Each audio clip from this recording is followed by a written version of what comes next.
அனைவருக்கும் வணக்கம். 9ஆம் வகுப்பு 6வது இயலில் இருக்கக்கூடிய முக்கியமான வினாக்களையும் அதற்குரிய விடைகளையும் இந்த பதிவில் பார்க்க இருக்கிறோம். முதல்ல 2 மதிப்பெண் வினாக்களை பார்க்கலாம். இந்திய தேசிய இராணுவத்தில் குறிப்பிடத்தகுந்த தமிழக வீரர்கள் யாவர்?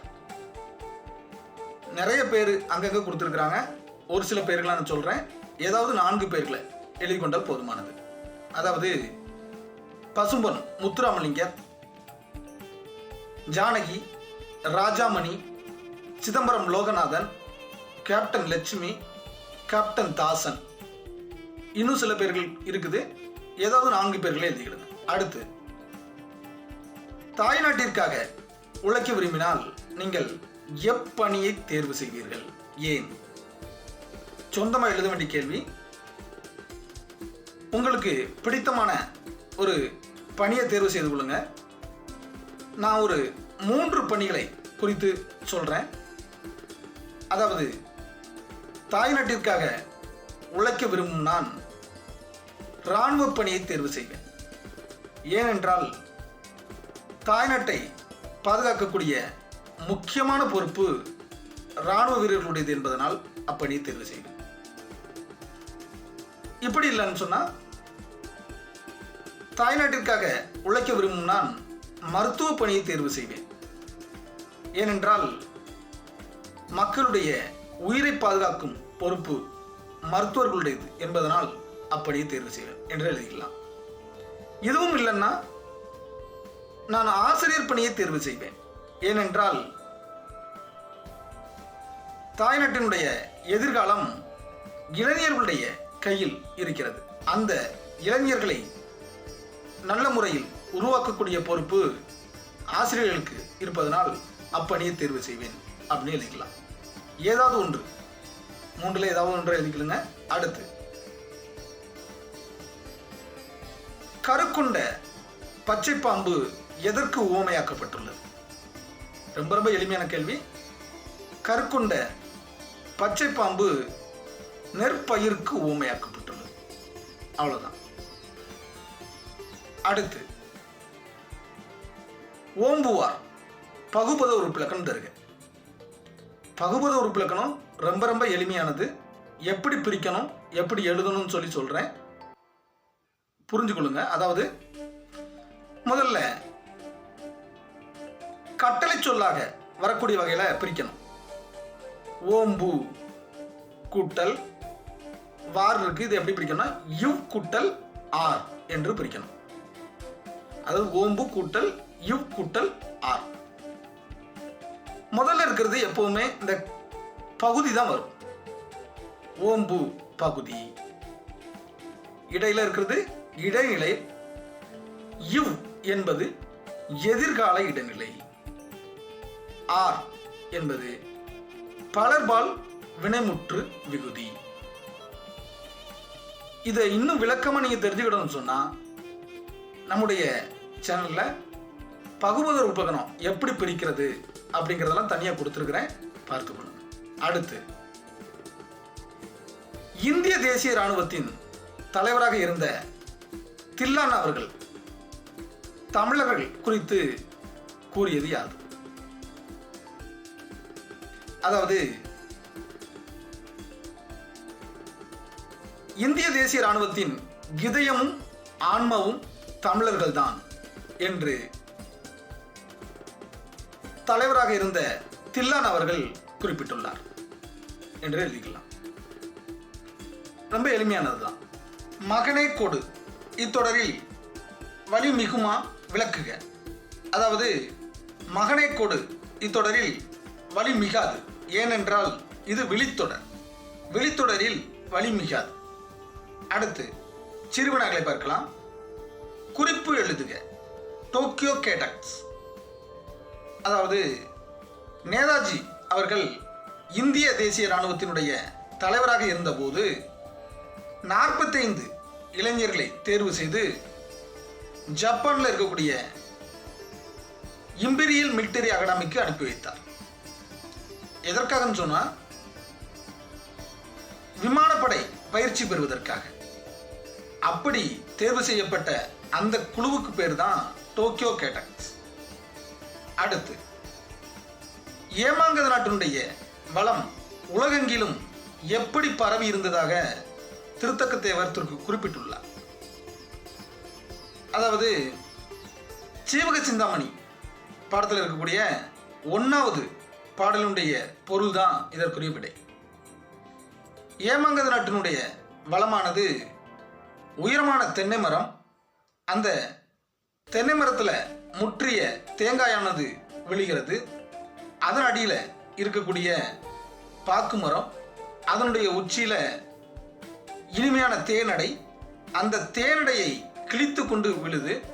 அப்படி விழும் பொழுது கீழே இருக்கக்கூடிய பலாப்பழத்தின் மீது விழுந்து பலாப்பழத்தை சிதறச் செய்கிறது. பின்பு அதன் அடியில் இருக்கக்கூடிய இனிமையான தேன் போன்ற மாங்கனியை உதிரச் செய்து பின்பு வாழைப்பழத்தையும் உதிரச் செய்கிறது. வாழைப்பழத்தினுடைய மீது விழுந்து அந்த வாழைப்பழத்தையும் உதிரச் செய்கிறது. இப்படிப்பட்ட வளம் பொருந்திய ஏமாங்கத நாட்டினுடைய புகழானது உலகம் முழுவதும் பரவியுள்ளது என்று திருத்தக்கத்தேவர் குறிப்பிட்டுள்ளார். அடுத்து, ஏமாங்கத நாட்டில் எவையெல்லாம் ஆயிரக்கணக்கில் இருந்ததாக திருத்தக்கத்தேவர் பாடியுள்ளார் என்று ஒரு கேள்வி கேட்டிருக்கிறாங்க. அதாவது அந்த சீவக சிந்தாமணியுடைய கடைசி பாடலுடைய பொருள், அதாவது ஏமாங்கத நாட்டில் அறச்சாலைகள் ஆயிரக்கணக்கில் இருந்தன. அந்த அறச்சாலைகளில் மகளிர் தங்களை அழகுபடுத்திக் கொள்வதற்கு ஏதுவாக மாடங்கள், மணிமாடங்கள் ஆயிரக்கணக்கில் இருந்தன. பின்பு அங்கு பொற்கொள்ளர்கள், அதாவது சிறிதளவும் சோம்பல் இல்லாத பொற்கொள்ளர்கள் ஆயிரக்கணக்கில் இருந்தார்கள். பொற்கொள்ளர்கள் ஆயிரக்கணக்கில் இருந்ததனால் அங்கு திருமணங்களும் ஆயிரக்கணக்கில் நடைபெற்றன. அடுத்து, தளர்வில்லாத காவலர்களும் அங்கு ஆயிரக்கணக்கில் இருந்தனர். இவைதான் ஏமாங்கத நாட்டில் ஆயிரக்கணக்கில் இருந்ததாக திருத்தக்கத்தேவர் பாடியுள்ளார். அடுத்து, நெடுவினாக்களை பார்க்கலாம். இந்திய தேசிய இராணுவத்தின் தூண்களாக திகழ்பவர்கள் தமிழர்கள் என்பதை கட்டுரை வாயிலாக நிறுவுக அப்படின்னு ஒரு கேள்வி கேட்டிருக்கிறாங்க. இந்திய தேசிய இராணுவத்தினுடைய தூண்களாக திகழ்பவர்கள் தமிழர்கள் தான்.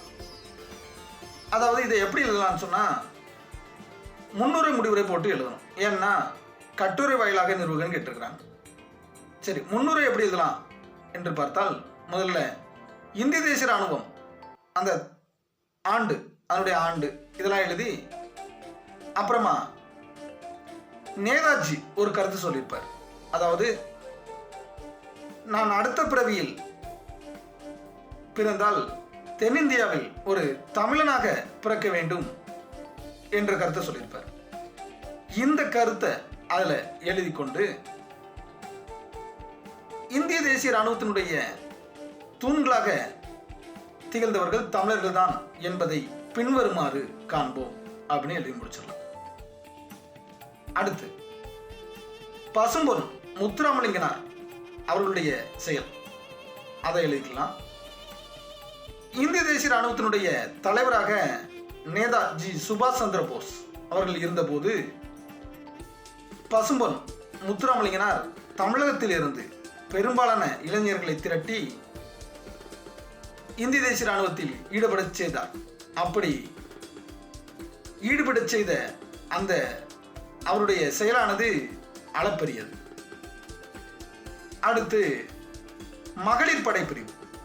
இந்த மகளிர் படைப்பிரிவில் பெரும்பாலான பெண்கள் தமிழர்களாகவே இருந்தார். குறிப்பாக ஜானகி, ராஜாமணி போன்ற பெண்கள். அடுத்து, வான்படை பிரிவு. வான்படை பிரிவு அதாவது நேதாஜி சுபாஷ் சந்திர போஸ் தலைவராக இருந்தபோது 45 இளைஞர்களை தேர்வு செய்து அவர்களை ஜப்பானில் இருக்கக்கூடிய இம்பீரியல் மிலிட்டரி அகாடமி என்ற இடத்திற்கு பயிற்சிக்காக அனுப்பி வைத்தார். சிறப்பு பயிற்சி பெறுவதற்காக, விமானப்படை பயிற்சி பெறுவதற்காக அனுப்பி வைத்தார். அதுல பெரும்பாலானோர் தமிழர்கள். இந்த குழுவுக்கு டோக்கியோ கேடக்ஸ் என்று பெயர். அடுத்து இதுல முக்கியமா கேப்டன் தாசன் என்பவர் குறிப்பிடத்தகுந்தவர். அடுத்து நேதாஜி அமைத்த தற்காலிக அரசாங்கம். இந்த தற்காலிக அரசாங்கத்தில் பெரும்பாலானோர் தமிழர்கள் அமைச்சர்களாக இருந்தார். குறிப்பாக கேப்டன் லட்சுமி, சிதம்பரம் லோகநாதன் போன்றோர் தமிழர்கள். அடுத்து ஒரு 18 இளைஞர்கள் அந்த இந்திய தேசிய இராணுவத்தில் இருந்தவர்கள் சென்னையில் தூக்கிலிடப்பட்டார்கள். அதுல மிக முக்கியமானவர் ராமு என்பவரும் அப்துல் காதர் என்பவர். அவர்கள் தங்களை பற்றி அந்த சொன்ன அந்த கருத்துக்களையும் எழுதிக்கொள்ளும்.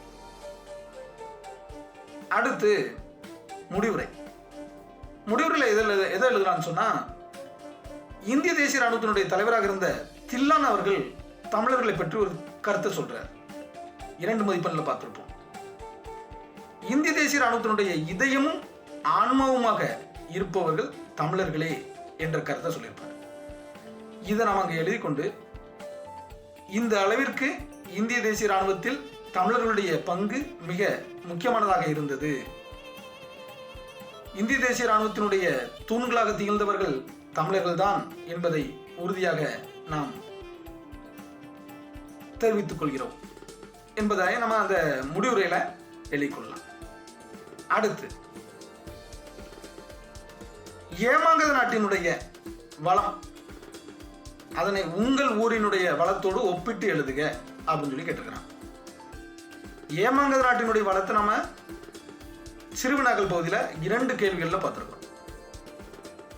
1வது பாடலுடைய பொருளும் கடைசி பாடலுடைய பொருளையும் நம்ம 2 கேள்விகளில் பார்த்துருக்கிறோம். அவற்றை அப்படி இங்கே எழுதிக்கொள்ளலாம்.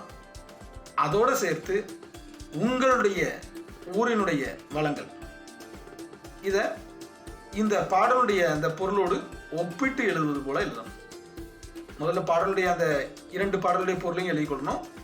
அப்புறமா உங்களுடைய ஊரினுடைய வளங்கள் எழுதிக்கொண்டு முடித்து விடலாம். அடுத்து